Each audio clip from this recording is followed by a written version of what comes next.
जहाँ तक अगर पूरे जम्मू कश्मीर की अगर आप ओवरऑल महिला वर्सेस पुरुष अगर आप पॉपुलेशन का सेंसस निकाल दो तो कठुआ एक ऐसी जगह है जहाँ पर महिलाओं की जो पॉपुलेशन है वो पुरुषों से ज़्यादा है। ये अकेला ऐसा है, हो सकता है ना जब को ध्यान में पड़ा था यही था।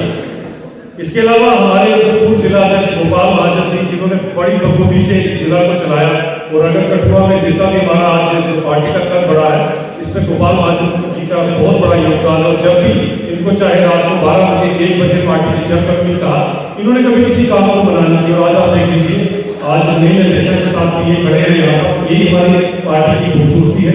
प्रेमलाल डोगरा जी को सभी जानते हैं, प्रेमलाल डोगरा जी वैसे हमारे कठुआ की शान है, और जब कभी भी ऐसे तो मुसीबत आती है तो प्रेमलाल डोगरा जी अपनी बातों से उस चीज़ को हमेशा लोगों के बीच में रखते हैं।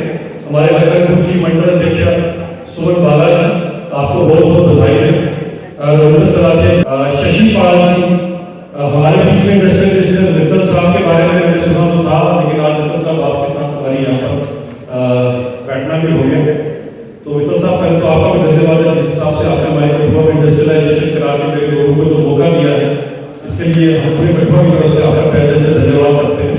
काका सिंह जी हैं, राज सिंह जी हैं, इंदू रेखा जी हैं, पुरुषोत्तम जी हैं, शिवदेव सिंह जी यहाँ बैठे हैं, मंजीत जसोटिया जी यहाँ पर हमारे सोशल मीडिया आजकल सबसे इम्पोर्टेंट सोशल मीडिया होता है, तो मंजीत जी बड़े अच्छे से सोशल मीडिया का यहाँ पर सारा काम करते हैं। इसके अलावा सभी मंडल अध्यक्ष, महिला मोर्चा के यहाँ पर जो कार्यकर्ता है, कठुआ जिला के युवा मोर्चा, किसान भाई और आप सब।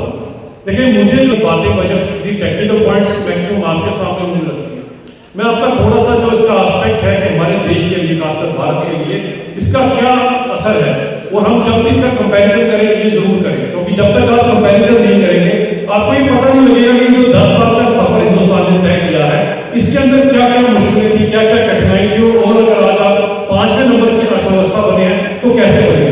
ये हर एक इंसान को जानना बड़ा जरूरी है, क्योंकि जब आप इस चीज को जानेंगे तभी आप जो नीचे किसी को कार्य करता है, कोई बेचारा जो पढ़ा लिखा नहीं है, उस तक आप कैसे पहुंचा पाएंगे इन सवालों को, क्योंकि मंजिल अभी बड़ी दूर है। हमारा जो टारगेट है वो 2047 का विकसित भारत का है, और उस विकसित भारत का जो अश्वमेध यज्ञ मोदी जी ने शुरू किया है उसमें हर इंसान ने अपनी आहुति डालनी है, भले वो कम पढ़ा है, भले वो ज्यादा पढ़ा है, भले वो बहुत बड़ा बिजनेसमैन है, भले वो छोटा सा बेचारा लेडी फंड में जाने वाला है, हर एक इंसान अपनी आहुति डालेगा तो 2047 को विकसित भारत। तो दोस्तों भारत से सवाल ये कि यहाँ से पता होना चाहिए कि जब यूपीए 1 और यूपीए 2 का कार्यकाल था, देश की क्या हालत करके रखी थी इन कांग्रेस की सरकार ने, वो आपके सामने के फर्स्ट टाइम डबल डिजिट की इन्फ्लेशन थी 12.3%। ये 2010 के मैं आपके सामने बात कर रहा हूँ। बैंकिंग सेक्टर का ये हाल हो चुका था कि हिंदुस्तान में बैंकों के नाम पे कोई काम करता था तो केवल ब्लड बैंक, बाकी बैंकों के अंदर क्या कसूर और क्या उनकी हालत थी वो आप अच्छी तरह से जानते हैं। आप जिस दिन सुबह न्यूज सुनते थे सबसे पहले खबर क्या आती थी, कहीं वो स्कैम हो गया, यहाँ भ्रष्टाचार हो गया, यहाँ इतना करोड़ का खबर, यहाँ इतने पैसे हिंदुस्तान से बाहर चले गए। फॉरेन रिजर्व, किसी देश की जो ताकत मानी जाती है उसके पास फॉरेन रिजर्व कितने हैं, हार्डली $294 बिलियन के हमारे पास 2011 में फॉरेन रिजर्व रह चुके थे। और ये हालत हो चुकी थी देश की कि उस समय आपके पास इतना पैसा नहीं था कि देश आप 6 महीने नहीं चला सकते, कोई भी क्लास की कोई भी आपदा आ जाती उस समय, कोई भी अगर कोरोना काल जैसी बीमारी 2011 अगर आप पर आ जाती तो 6 महीने देश सस्टेन नहीं कर सकता था। कोई देश आप पे अटैक कर देता, कोई दुश्मन देश आपके साथ अगर आपको युद्ध करना पड़ता, आपके पास 6 महीने का खुद के रिसोर्सेज होते, तो खुद सोचिए देश का क्या हाल रहा होगा। और ये भी बात हम नहीं, इन्होंने खुद एक कैबिनेट कमेटी बनाई थी यूपीए वालों ने, मनमोहन सिंह जी ने, उन्होंने खुद बताया कि देश 6 महीने से ऊपर नहीं चल सकता जो ये हाल रहा है।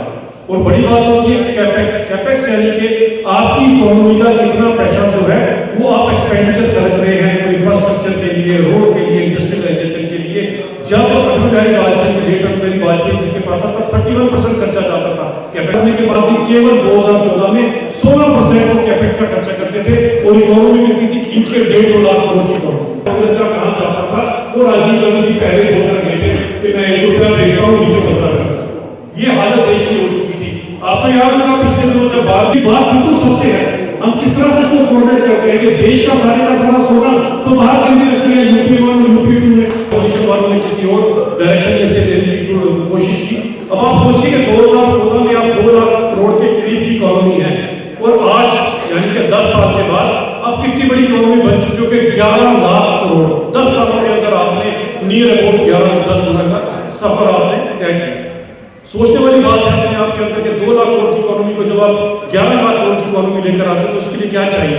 इसके लिए सबसे पहले दृढ़ निश्चय चाहिए, भ्रष्टाचार मुक्त सरकार चाहिए और सबसे बड़ा नारा चाहिए अंत्योदय का। अंत्योदय का मतलब कि जो आपने सबसे लास्ट में है सबसे पहले उसके पास मेरी मदद पहुंचे। डार्विन की थ्योरी तो सबने पढ़ी होगी, सर्वाइवल ऑफ फिटेस्ट। वैसे तो मैं इस थ्योरी को सिरे से निकालता हूं। अगर सर्वाइवल ऑफ फिटेस्ट होता, देखिए ये थ्योरी कुछ गलत है, जो अगर जरूर आपसे ये वाला थोड़ा सा मैं ज्ञान शेयर करूंगा, ये थ्योरी भी गलत है। अगर सर्वाइवल ऑफ फिटेस्ट होगा तो डायनासोर आज भी जिंदा होगा, वो तो सबसे फिट था, वो क्यों खत्म हो गया? और मोदी जी ने तो डार्विन की थ्योरी को सिरे से निकाला कि सर्वाइवल ऑफ वीकेस्ट, जो पसमानदा है, जो सबसे दबा कुचला गरीब है, जो कतार में सबसे आगे खड़ा है, मेरी मदद सबसे पहले उसका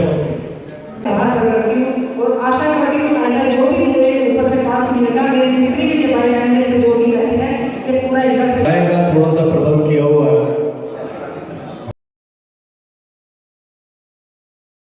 देखिए आज के इस बजट के ऊपर, क्योंकि मुझे आज कठुए के लिए कहा गया था इस बजट के ऊपर यहाँ पर बैठक के लिए, और इसके बीच में अगर आपने देखा तो ट्रेड फ्रेटर्निटी से सभी लोग थे, सभी लोग यहाँ पर आए थे और सबने पार्टिसिपेट। हमारे साथ हमारी जो नई अध्यक्षा हैं बहन उपदेश डोत्रा जी, ये भी थी, और हमारे पूर्व जो जिला अध्यक्ष हमारे गोपाल जी, ये भी रहे इसमें, और बाकी सब ने बढ़ चढ़ कर हिस्सा लिया।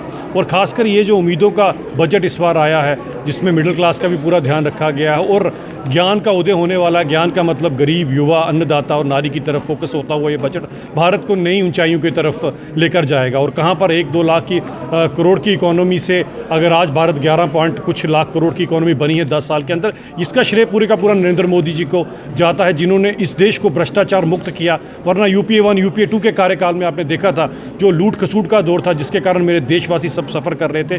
देश का सभी पैसा और सभी सोना बाहर गिरवी रख दिया गया था। आज आप देखिए देश की अर्थव्यवस्था ये है कि 11वें नंबर की अर्थव्यवस्था से हम 5वें नंबर की अर्थव्यवस्था बन चुके हैं, और आने वाले समय में 3रे नंबर की अर्थव्यवस्था बनेंगे। और भगवान की कृपा रही, और अगर हमने जिस तरह से हम लोग आज काम कर रहे हैं, 2047 में जो विकसित भारत का संकल्प मोदी जी ने लिया है वो अवश्य पूरा होगा। इसका संज्ञान लिया गया है, पहले भी टाइम टू टाइम लिया गया है संज्ञान इन सब चीज़ों का। काफ़ी चीज़ों में प्रॉब्लम आती है, जिस तरह से अगर इसकी मैं बात करूं, भले वो जो सीटीएम वालों की प्रॉब्लम, वो भी बहुत बड़ी प्रॉब्लम है, और उसको कहीं ना कहीं जैसे सीटीएम वाले हो कहीं ना कहीं फॉर ग्रांटेड लेते हैं हमारे कठुआ को, लोगों को।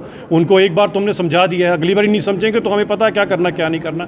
बाकी मेरा जो कठुआ का युवा वो इतने चीज़ रूल लेकर चले, जैसे मैंने आज अपने बजट के इस सेशन में भी कहा कि हमें आर्टिफिशियल इंटेलिजेंस और ग्रीन एनर्जी की तरफ बढ़ना है। और रही बात एम्प्लॉयमेंट की, जिस हिसाब से यहाँ पर इंडस्ट्रियलाइजेशन हो रही है, आने वाले समय में मुझे लगता नहीं है कि शायद कोई भी यहाँ पर बेरोजगार नजर आएगा। देखिए मैंने खुद ही पर्सनली संज्ञान लिया हुआ है, बड़ी जल्दी आप देखेंगे कि इन सब चीज़ों को देखा जाएगा कि जो मापदंड हैं, जो कानूनी मापदंड हैं, उनको फॉलो किया जाए। और अगर कोई सोचता है कि मेरे कठुआ के लोगों को या हमारी मातृशक्ति को कोई हरास करेगा, तो ये चीज़ वो अपने जहन ज़रा इसमें से ठीक कर लीजिए कि हमें अच्छी तरह से पता है कि किस तरह से कानून किस तरह से अपना रोल प्ले करता है, और हमारे लोगों के, मेरे कठुआ के लोगों की क्या एस्पिरेशंस हैं। देखिए इंडस्ट्रियलाइजेशन जो है ना, वो तो नीड ऑफ द आवर है। आप एक चीज़ तो समझिए, खासकर हमारा इलाका है, जितने यहाँ पर इंडस्ट्रीज आएंगी उतनी हम सब लोगों को एम्प्लॉयमेंट मिलेगी। और तो हमारे पास कोई बड़ा सोर्स तो है नहीं है, हमारे हिस्से का पानी तो सारे का सारा इंडस वाटर टीटी के चलते हुए पंजाब ले गया हमसे। जो मेरा कठुए का पानी बनता था, जिससे मेरे कठुए की जगह के अंदर हरियाली आनी थी, वो तो अभी भी कई करोड़ों, हज़ार करोड़ों रुपया आज तक पंजाब गवर्नमेंट ने हमारा देना है। तो आज आके हमारे पास इंडस्ट्रियलाइजेशन ही है। मुझे लगता है कि इंडस्ट्रियलाइजेशन, हाँ, उसके मापदंड पूरे फॉलो हों कि जो अपनी ज़मीन देना चाहता है उसी से ली जाए, ज़बरदस्ती किसी से ना की जाए। हाँ, और इसके साथ जो इंडस्ट्रीज़ लगा रहे हैं, ये पॉल्यूशन का और इन सब चीज़ों का पूरा ध्यान रखें कि जितने आपके इक्विपमेंट्स होते हैं, पॉल्यूशन के इक्विपमेंट्स होते हैं, आपके बाकी जो इक्विपमेंट्स होते हैं, ताकि ये ना हो कि आपके वो उन मापदंडों को आप पूरा ना करें। इसका भी हम टाइम टू टाइम संज्ञान लेंगे। इंडस्ट्रियलाइजेशन नीड है, जिसके कारण मेरे कठुआ की तरक्की हो सकती है। मुझे लगता है कि अगर मापदंडों के अकॉर्डिंग, कानून के अकॉर्डिंग चलेंगे तो सब अच्छा हो। जो वर्ड ही इलीगल है तो उसके ऊपर मैं क्या बोलूँगा। जब इलीगल चीज़ होगी तो इलीगल के साथ तो हम कभी खड़े नहीं होंगे, हम तो हमेशा लीगल के साथ खड़े होंगे। सरकार उमर साहब की, अब उमर साहब के पास है। मैं बार बार उमर साहब को कहता हूँ कि हम लाए हैं तूफान से जम्मू कश्मीर को निकाल कर, अब इसको आगे रखिए संभाल कर। अब तो उमर साहब को देखना आगे क्या करना क्या नहीं करना। जहाँ तक रही बात हमारी, हम एक अच्छी अपोजिशन की तरह, जिसमें हमारे leader of opposition Sunil Sharma ji एक अच्छे अपोजिशन की तरह, अगर कोई अच्छा काम करेंगे तो उनके साथ खड़े हैं। अगर वो एक आंख से देखेंगे, जैसे वो 575 जब टीचर की एडवर्टाइजमेंट निकली थी तभी एक आंख से देखने की कोशिश की थी, तो हमें दूसरी आंख खोलना अच्छे ढंग से आती है। मैं जम्मू के लोगों के साथ खासकर याद रखिएगा कि हम नाइंसाफ़ी बर्दाश्त नहीं करेंगे। और मैं ये भी अपील करूँगा उमर साहब की सरकार से कि जिस तरह से हमने पिछले 5 5-10 सालों के अंदर दोनों आंखों से बराबर देखा है जम्मू कश्मीर को, वैसे उमर साहब जम्मू और कश्मीर को अपनी दोनों आंखों से बराबर देखें। देखें जो 60 साल से राज कर रहे थे उनसे पूछिए, हमारा तो अभी 5-6 साल का भी नहीं हुआ और हम राज नहीं करते हैं, हम लोगों की खिदमत करते हैं, लोगों की सेवा करते हैं। जो राज करते हैं उनसे आप ये सवाल पूछेंगे तो ज़्यादा बेहतर रहेगा।